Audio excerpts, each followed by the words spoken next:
Hi, this is Shabna Jain. நாங்கள் இன்றைக்கி குழந்தைகளோட வயசை அடிப்படையாக கொண்டு அவங்களுக்கு எவ்வளவு நேரம் எங்களுக்கு ஸ்க்ரீன் கொடுக்கலாம், அவங்களோட ஸ்க்ரீன் டைம் எப்படி மேனேஜ் பண்ணலாம் என்ற தொடர்பாக பார்க்க போகிறோம். முதலாவது நாங்கள் பார்க்க போகிறது 2 வயதுக்கு உட்பட்ட பிள்ளைகள். இவங்களுக்கு எந்த காரணம் கொண்டும் ஸ்க்ரீன் டைம் இல்லை. இவங்களுக்கு எந்த ஸ்க்ரீனுமே இந்த வயசுக்குள்ள வழங்க இயலாது. அதுக்கான காரணம் இவங்களோட பிரெயின் டெவலப் ஆகிறது டச் பண்ணுறதால, ஆப்ஜெக்ட்ஸை பிடிச்சி பார்க்குறதால, அதே மாதிரி பேரண்ட்ஸோட ஏற்படுற ஐ கண்டாக்ட்ஸ், இவங்களோட தொடுகை உணர்வு மூலம் தான் இவங்க பெரும்பாலுமே இவங்களோட பிரெயின் டெவலப் ஆகிறது. ஸோ இவங்களுக்கு இவங்களோட ஸ்க்ரீனுக்கும் இவங்களுக்கும் எந்த தொடர்பும் இல்லை. நிச்சயமாக இவங்களுக்கு ஸ்க்ரீன் டைமே இல்லை. ஆனால் கவலைக்குரிய விடயம் என்னன்னு சொன்னால், இந்த 2 வயசுக்கு உட்பட்ட பிள்ளைகளுக்கு தான் நாங்கள் அதிகமாக இந்த ஃபோனை வழங்குறோம். இந்த வயசு பிள்ளைகளுக்கு நாங்கள் ஃபோன் கொடுத்தா அவங்க இந்த உண்மையான உலகத்தோடு இருக்கிற கனெக்ஷன் அவங்களுக்கு இல்லாமல் போகும். அதே நேரத்தில் பிரெயின்ட டெவலப்மெண்ட்ஸில் டிலேஸ் ஏற்பட வாய்ப்புகள் இருக்கு. அதே நேரம் பேரண்ட்ஸுக்கும் பிள்ளைக்கும் இடையிலான உணர்வு ரீதியான தொடர்பு இதால் இல்லாமலாகும். ஸோ நிச்சயமாக இந்த 2 வயசுக்கு உட்பட்ட பிள்ளைகளுக்கு எந்த காரணத்தை கொண்டும் எங்களுக்கு ஃபோனோ இல்லாட்டி அது தொடர்பான எந்த ஸ்க்ரீனோ எங்களுக்கு வழங்க முடியாது. அடுத்த ஏஜ் குரூப் தான் 2 வயசுலேருந்து 5 வயசாக காட்டியும் உள்ள பிள்ளைகள்.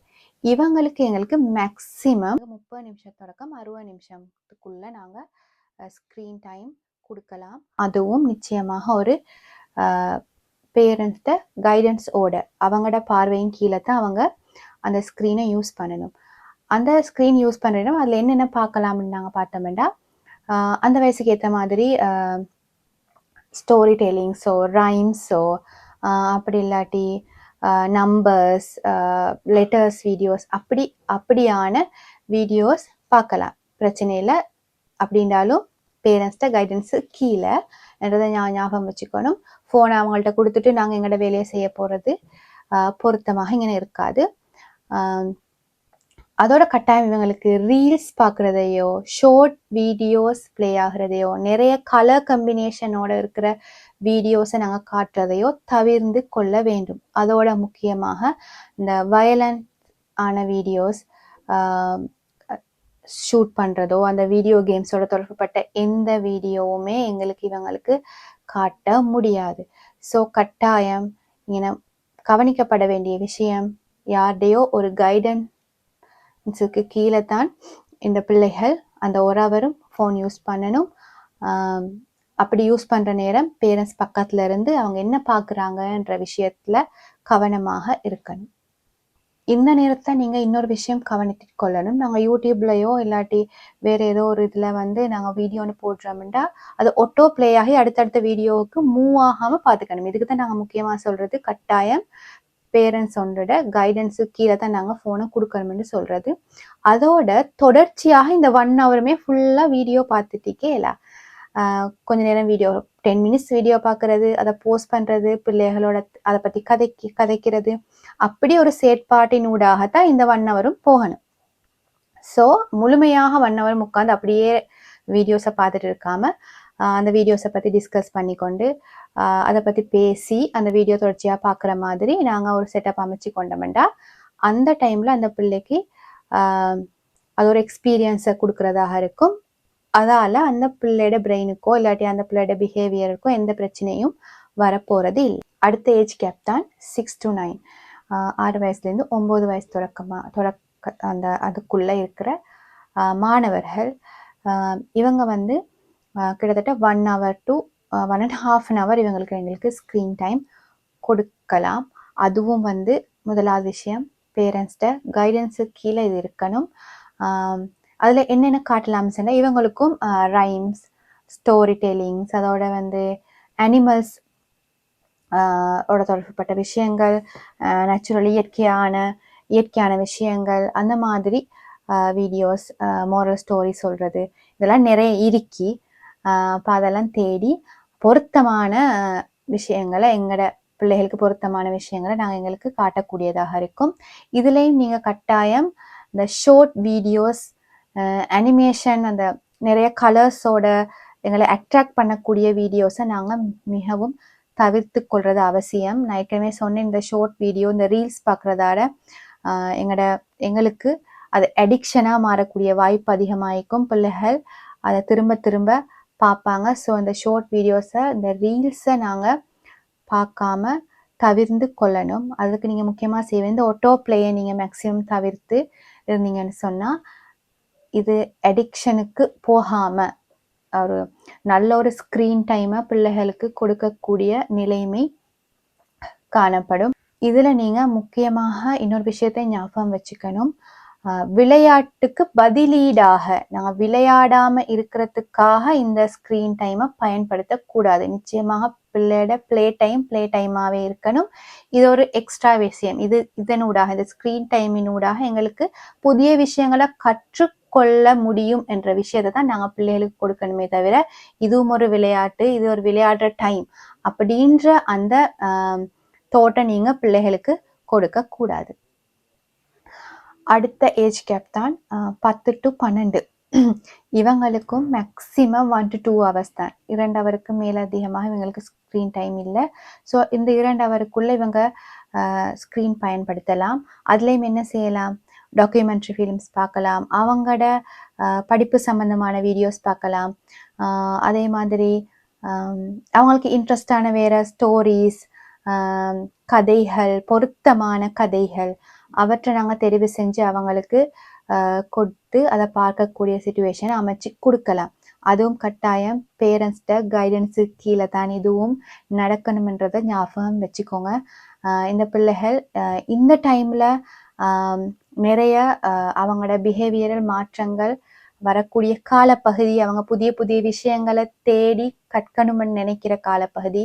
ஸோ கட்டாயம் பேரண்ட்ஸ் இதில் முன்மாதிரியாக இருக்கணும். நிச்சயமாக பேரண்ட்ஸை பார்த்து தான் அவங்களோட செயற்பாடை, அவங்களோட புதிய ஹேபிட்ஸை, பண்பாடுகளை உருவாக்கி கொள்வாங்க. ஸோ கட்டாயம் இந்த டைமில் பேரண்ட்ஸ்ட ரோல் மிகவும் முக்கியமானதாக காணப்படுறது என்றதை ஒவ்வொரு பேரண்ட்ஸும் ஞாபகத்தில் வச்சுக்கொள்ளணும். இந்த ஏஜ் கேப்பில் நாங்கள் தவிர்த்து கொள்ள வேண்டிய விடயங்கள்ல இன்னும் முக்கியமான விஷயமாக கருதப்படுறது இந்த சோஷியல் மீடியா அக்கௌண்ட்ஸ். இது இந்த காலத்தில் தவிர்க்க முடியாத ஒரு விடயமாக காணப்படுது மாணவர்களிடத்துல. ஸோ இதில் பேரண்ட்ஸ்ட வகிப்பாகத்தான் மிகவும் முக்கியம். இந்த வயசில் சோஷியல் மீடியா அக்கௌண்ட்ஸ் இல்லாமல் இருக்கிறது மிகவும் பொருத்தம். அடுத்தது இந்த அக்ரெசிவான கேம்ஸ் விளையாடாமல் இருக்கணும். அது பக்கம் மாணவர்கள் போகாமல் பார்த்து கொள்ள வேண்டியதும் பேரண்ட்ஸ்ட பொறுப்பாக காணப்படுது. அடுத்து பார்க்க போகிறது 13-18 வயசுக்குள்ள இருக்கிற பிள்ளைகள், மாணவர்கள். இந்த வயசும் மிகவுமே சிக்கலுக்குரிய ஒரு வயது பரப்பாக காணப்படுது. இவங்களுக்கும் ஸ்க்ரீன் டைம் கிட்டத்தட்ட 2 hours குள்ளே தான் எங்களுக்கு ஸ்க்ரீன் டைம் வழங்கலாம். அதுவும் ஸ்ட்ரிக்ட்லி பேரண்ட்ஸ்ட கைடன்ஸு கீழே தான் இதுவும் இருக்கணும் என்றதை ஞாபகம் வச்சுக்கோங்க. இந்த ஏஜ் ஆக்களுக்கு என்ன வீடியோஸ் பார்க்கலாம்னா டாக்குமெண்ட்ரிஸ் பார்க்கலாம், பொருத்தமான ஃபிலிம்ஸ், படங்களை போட்டு காட்டக்கூடியதாக இருக்கும். அவங்களோட படிப்பு சம்பந்தமான நிறைய வீடியோஸ் இருக்கும். அதுகளை நீங்கள் டவுன்லோட் பண்ணியோ எப்படியோ அவங்களுக்கு அதை பெற்றுக் கொடுத்து பார்க்க கொடுக்கக்கூடிய சந்தர்ப்பம் இருக்குது. ஸோ இவ்வாறாக ஸ்ட்ரிக்ட்லி பேரண்ட்ஸ்ட கைடன்ஸுக்கு கீழே இவங்களுக்கு ஒரு 2 ஹவர்ஸுக்குள்ளே எங்களுக்கு ஸ்க்ரீன் டைம் வழங்கக்கூடியதாக இருக்கும். இந்த ஏஜ் கேப்புக்குரியவருக்கு நீங்கள் ஸ்க்ரீன் டைம் கொடுக்குற நேரம் மிச்சம் கவனமாக இருக்கணும். இந்த வயசில் தான் இந்த ஸ்க்ரீன் எடிக்ஷன் என்றது அதிகமாக காணப்படக்கூடிய வயது பரப்பாக இது காணப்படுது. ஸோ கட்டாயம் இந்த வயசில் நீங்கள் ஸ்க்ரீன் கொடுக்குற நேரம் மிச்சம் கவனமாக இருக்கணும். ஸ்க்ரீன் அடிக்ஷன் அடுத்தது பொருத்தம் இல்லாத தகாத வீடியோஸ் போன்றவற்றை பார்க்குற நிலைமை காணப்படும். அதே நேரம் வயலன்ஸான வீடியோஸ் திரும்ப திரும்ப பார்க்கக்கூடிய நிலை காணப்படும். இவ்வாறு காணப்பட்டால் அவங்களோட மனநிலை நிச்சயமாக ஒரு பொருத்தமில்லாத நிலைக்கு மாறக்கூடிய சந்தர்ப்பங்கள் அதிகமாக காணப்படுது. ஸோ கட்டாயம் இந்த வயசுல பேரண்ட்ஸ் பக்கத்துல இருங்க, அவங்கள கைட் பண்ணுங்க, அவங்களோட கதைங்க ஓப்பன் அப் பண்ணுங்க. பேரண்ட்ஸ்ட கனெக்ஷன் சரியாக இருந்தால் நிச்சயமாக இந்த வயசு பிள்ளைகள் வழி தவறி போற சந்தர்ப்பம் மிகவும் குறைவு. பேரண்ட்ஸ்ட சரியான கைடன்ஸ் இல்லாத காரணத்தினால தான் நிச்சயமாக இந்த வயசு பிள்ளைகள் தவறான வழிக்கோ இந்த ஸ்க்ரீன் அடிக்ஷனோ அதில் பார்க்குற விஷயங்கள் தவறாக போகிறதுக்கோ காரணம் இந்த பேரண்ட்ஸ்ட இன்வால்மெண்ட் இல்லாமல் போகிற காரணம் தான்ன்றதை நாங்கள் ஏற்றுக்கொள்ளணும். அதுதான் உண்மையும் கூட. ஸோ நாங்கள் மிகவும் இந்த வயசு ஆக்களை கொஞ்சம் கவனமாக கைட் பண்ணக்கூடிய நிலையில் இருக்கு. அதோட இந்த வயசுல தான் நிறைய இந்த நைட் விடிய ஃபோன் பார்க்குற சீனெல்லாம் இந்த வயசு ஆக்கள்கிட்ட தான் இருக்கு. ஸோ அதை நான் சொன்னேன், இந்த வயசுல தான் எடிக்ஷன் விஷயம் அதிகமாக காணப்படும். ஸோ எல்லாத்தையும் நிச்சயமாக பேரண்ட்ஸ் நினைச்சா எங்களுக்கு கண்ட்ரோல் பண்ணி சரியான ஒரு வழிமுறைக்கு கொண்டு வரலாம். ஸோ பேரண்ட்ஸ் முதல்ல முன்மாதிரியா இருக்கணும். அவங்களோட இருக்கிற கனெக்ஷனை, ஐ கண்டாக்டை, மனம் விட்டு பேசுகிற நிலைமைகளை அதிகப்படுத்தினா நிச்சயமாக பிள்ளைகள் மாணவர்கள் தவறான வழியை நோக்கி போகிறத எங்களுக்கு மேக்சிமம் தடுத்து கொள்ள முடியுமாக இருக்கும். Thank you so much.